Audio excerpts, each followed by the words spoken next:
Thank you, choir. And any of you singers out there, it's now summer choir, which means if you show up at 8, you learn the piece, and then you come and help lead us in worship. So all of you chorale kind of folks, we'd invite you to come at 8 in the morning to do that. In your bulletins this morning, a couple of things to pull out. Your take-home work for this week, so that way you can explore our scriptures as we start unpacking our mission statement as a church. And secondly, there is an announcement about a new staff member that's coming in August. Brandon Duran, Reverend Brandon Duran, will be joining us on staff as the Minister of Spiritual Formation. What is the Minister of Spiritual Formation, you ask? On the back side is information about what this position will be doing here at the church. But in essence, what his role at the church will be is how do we deepen our faith life together as individuals and as a community of faith, while he oversees the children's, youth, and adult areas. And so we're excited to get he and his family here. A picture of them on the front and a little bio about their family. Emma, his daughter, who is about 4 months old, has more hair per capita than any child I've ever seen. All my kids combined don't equal her hair. It is awesome. But we're really excited to get them here in August and getting them involved in our community of faith. Until then, would you be in prayer for their family as they transition from Seattle to here? And get ready to join us and to do life with us. And so we're excited about that announcement this morning. And so would you join me as we go to God in prayer and prepare ourselves for this time of sermon. Our God, we are your children who you have dearly loved from the beginning of time. On this day, we ask that you would help us to capture the vision of what you have called us to be as a people. A Central Union Church, but even deeper as followers of the way of Jesus Christ. And so may your Spirit dwell with us, and may it shape us, and may it prepare us for all that you would have to do. For it's in Christ's name that we pray. Amen. One of my favorite movies from the 80s is a movie called The Blues Brothers. Anybody ever see The Blues Brothers? My favorite scene in the whole movie is when Elwood has his glasses on and says, "We are on a mission from God." You see, that's good theology. We are on a mission from God. And last Sunday morning, you gathered as a community of faith to say that we at Central Union Church are on a mission from God. And what is our mission? To engage and embrace all as we seek to embody Christ. You see, I've been a part of churches for 15 years working within them. And I've been to a lot of congregational meetings. And I have very seldom ever seen a congregation vote unanimously on anything. In fact, I never have until last Sunday. When you voted as a community of faith, 100% yes, that we are on a mission from God to engage and embrace all as we seek to embody Christ. And for that, congratulations.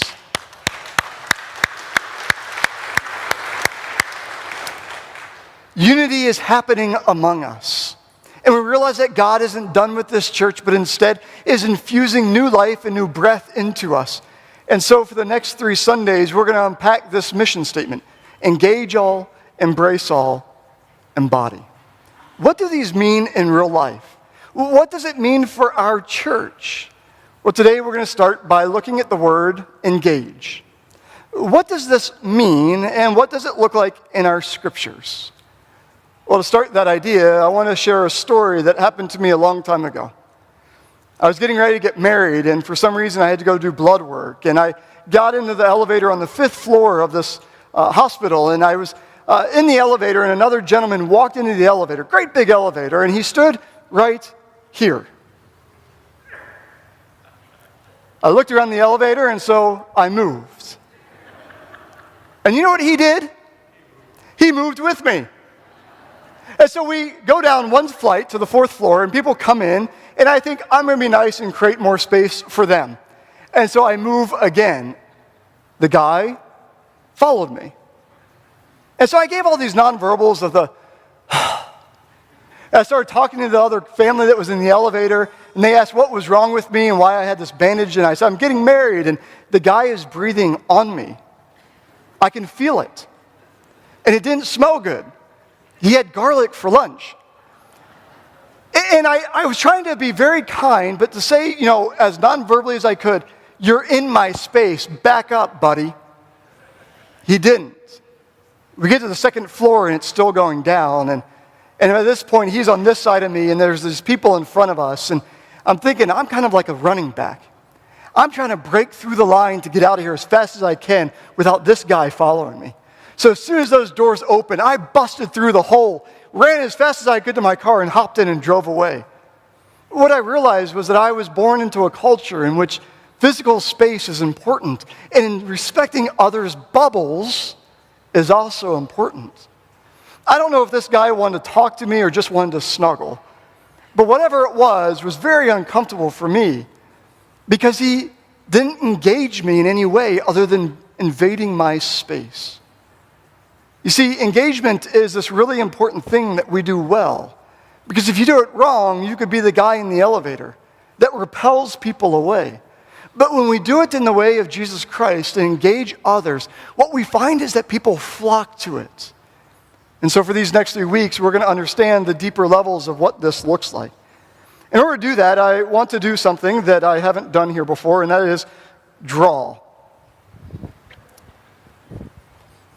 I can see your excitement is building. No comment. There's a sociologist back in the 60s that came up with this premise that each of us has personal space and that we invite people at differing levels into different spaces that we have. And so the first space is kind of the great space, and I hope in the back you can see it. And it's 3 circles, but actually 4 spaces. The first space is this outer space, in which in this space we call it public space.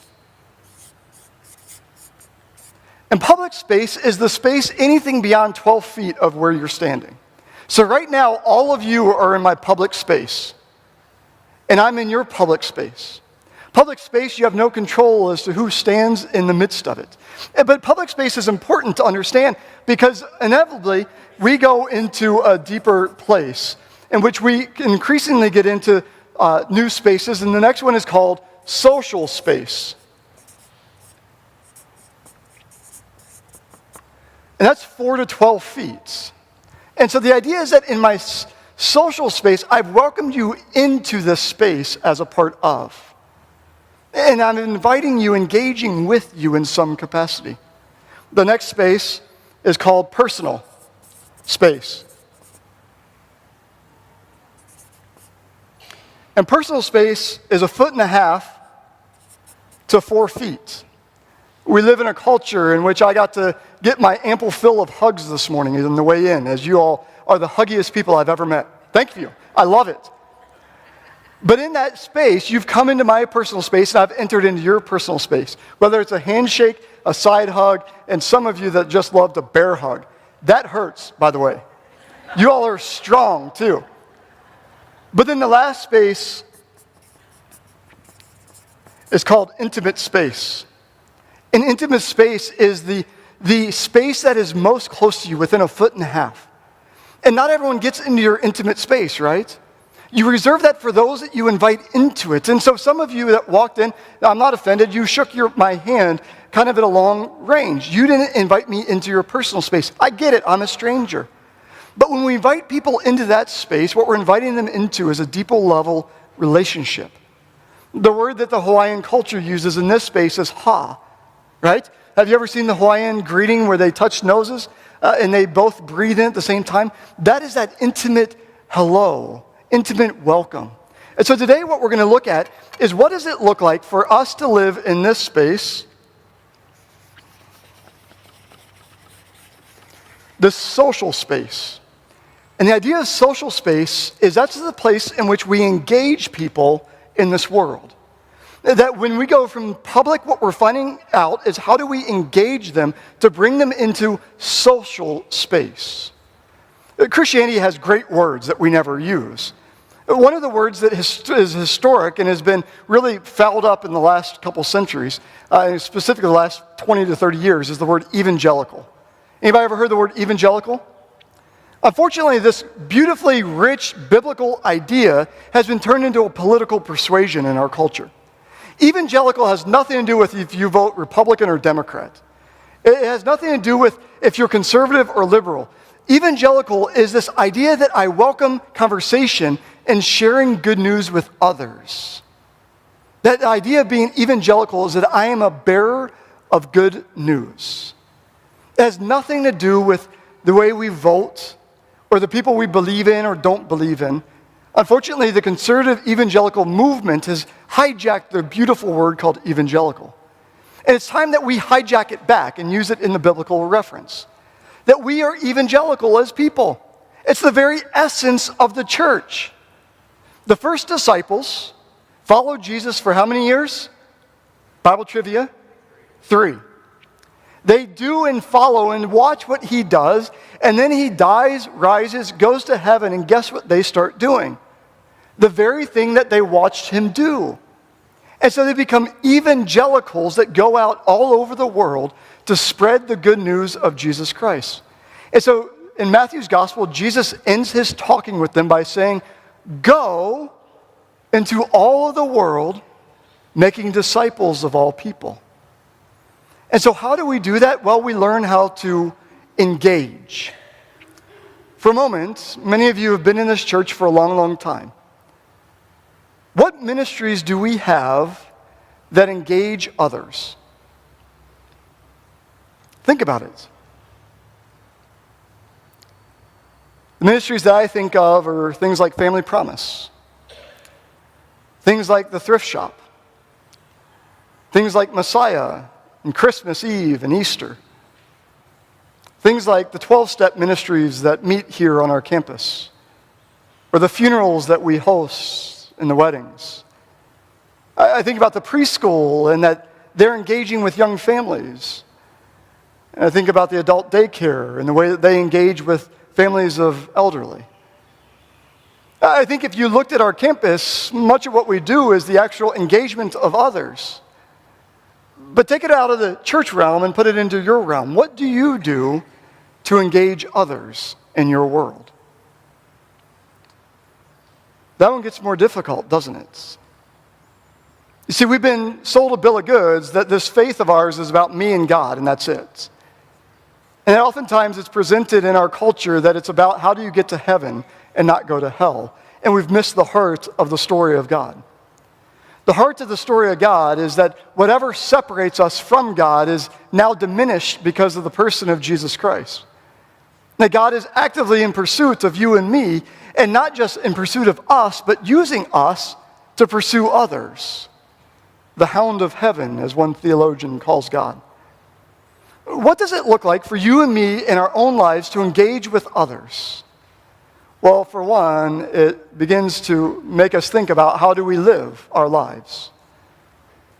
Would people be surprised that you call yourself a follower of the way of Jesus Christ?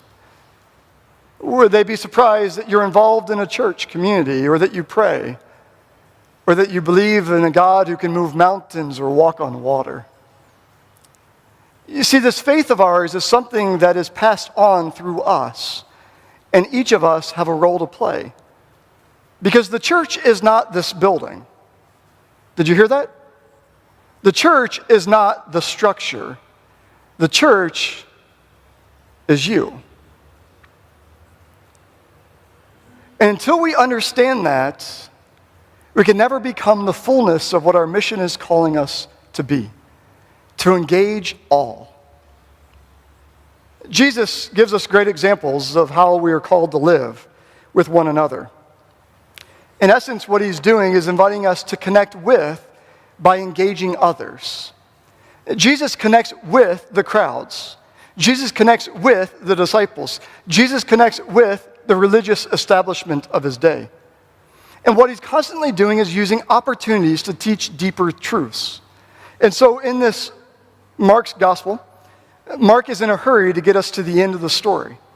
And so Mark constantly uses words like hurry, immediately, suddenly, these words that give this impression that it's really important stuff that we're doing here. In the 6th chapter, this reading comes right off the story of Jesus walking on water. Why? Because he'd sent his disciples across the Sea of Galilee, which is really a big lake. And then he's going to meet them on the other side because the crowds are getting too big.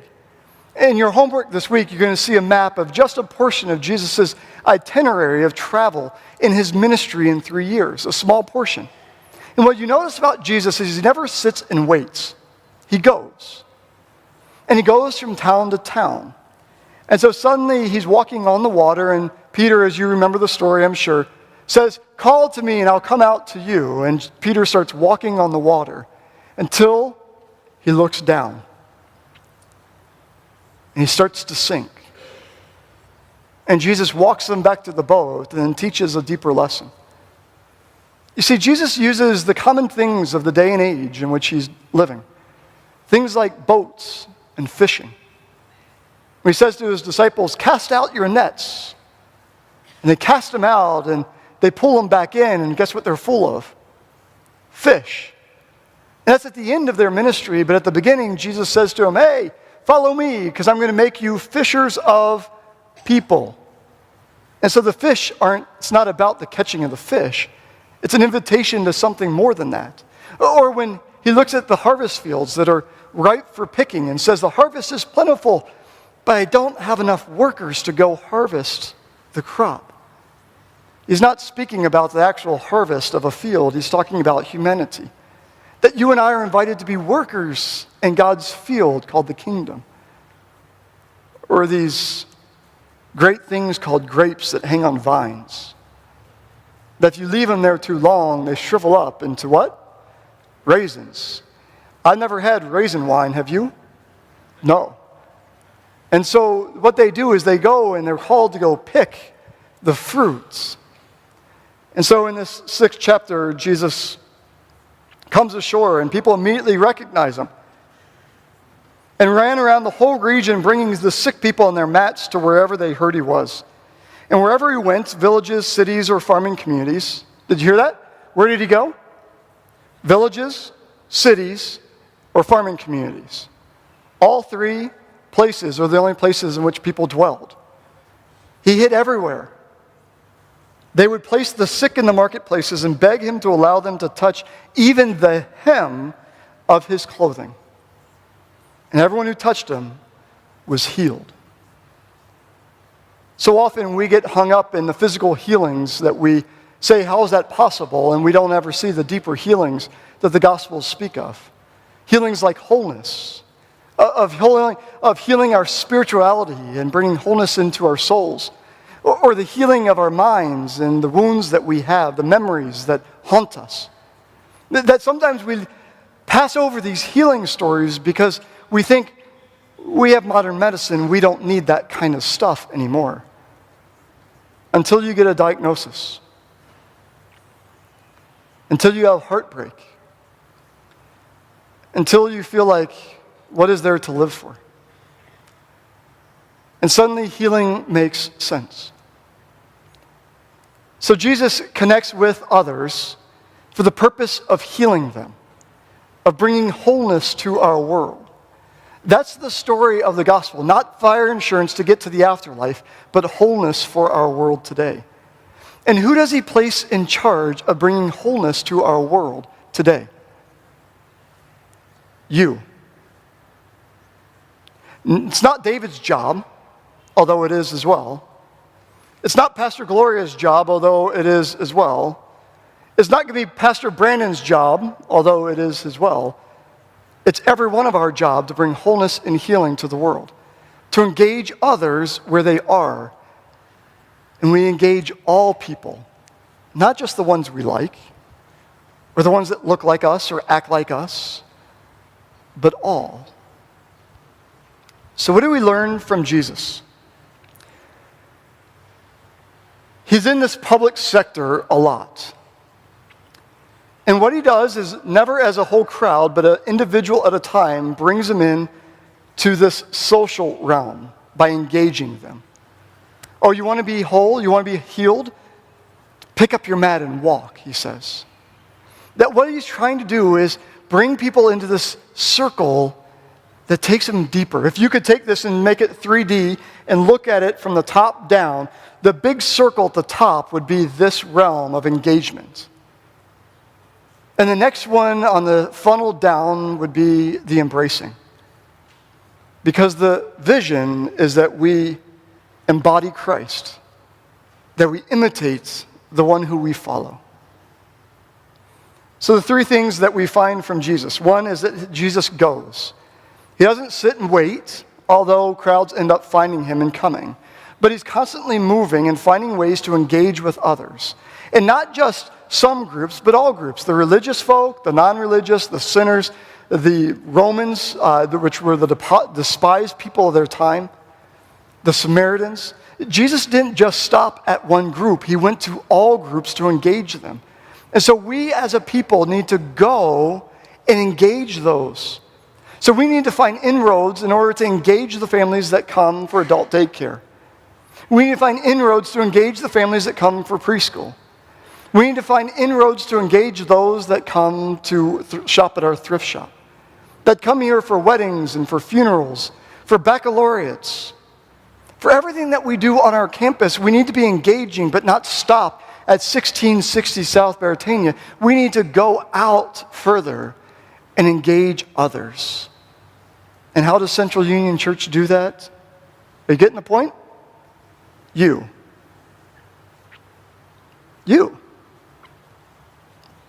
Secondly, what we're looking to do is engage in healing ministries.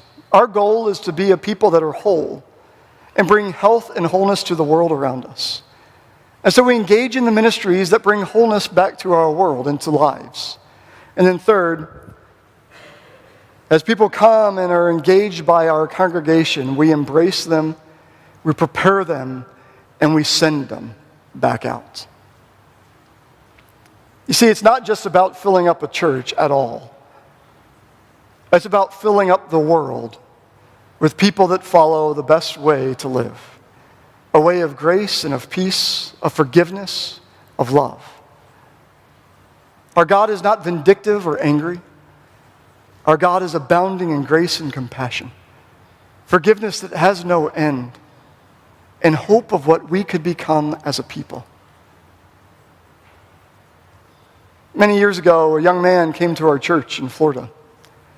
His name was Jason. And Jason was a heap of trouble. He'd just been arrested and had been in jail for a bit of time. And he came to our church because he had nowhere else to turn. His marriage was in shambles. His wife didn't want him back home. And he came to a church service and afterwards hung out with us and said, "I need help." Well, in this church, he found grace and forgiveness.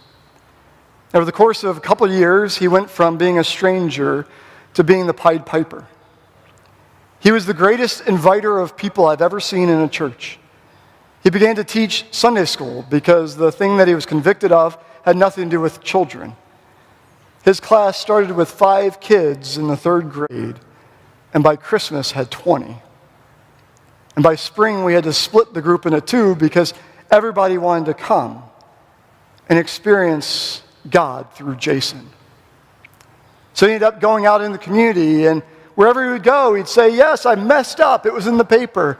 But God is good because God has redeemed me, and I have forgiven myself and asked for forgiveness from the person I hurt. And this church gave me a second chance at life, and I'm living into it." Yesterday, I was on Facebook goofing around, and there's a picture of Jason and his beautiful wife. They've reconciled their marriage. They just celebrated 17 years of wedded bliss. He now is a mentor to young people of how not to get in trouble and make bad decisions.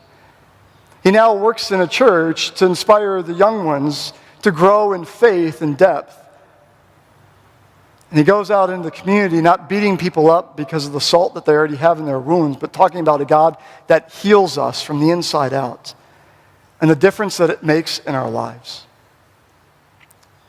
Every once in a while, I get on Jason's Facebook page to be re-inspired. Because that's the story of what each of us are invited into. I imagine that there's more than one Jason in this room. For all of us may not have been arrested for something, but we got something in our closet, don't we? The God that we worship and follow is the God who engages us right where we are today, invites us into an economy of grace, not merit, in which we are welcomed because we are loved, and takes us where we are but doesn't leave us there. Instead, breathes His Spirit into us that we may have new life, and a life that we could only dream of. It all begins because the people of God are willing to engage others. My hope is that at Central Union Church, it's not just the mission of the church, for we are on a mission from God, but it becomes your mission too. How do you engage? How do you embrace? And how are you embodying Christ in your life? May it be so. Amen.